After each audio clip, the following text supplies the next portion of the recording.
Morning everybody, it's Andy from James Neve.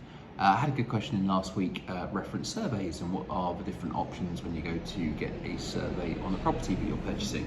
There are three different options generally of surveys. The first is a valuation survey. So this is purely the surveyor to go in, double check the value of the property versus what you're paying, and just to make sure that they're comfortable that you're paying the right price for the house or the property or the flat.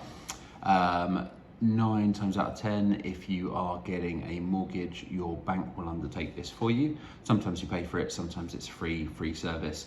Double check that with your mortgage broker or your lender.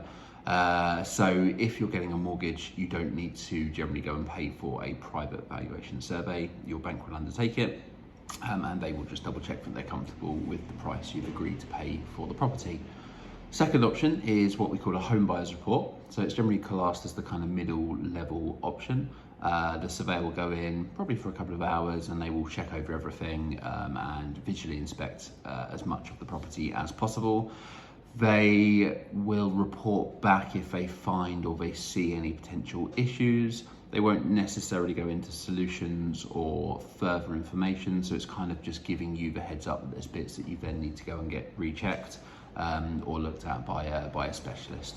Home buyers reports can cost anywhere around sort of £500 to £600-700 depending on the size of the property, but they do give you a level of kind of reassurance in terms of what to expect once you own the property.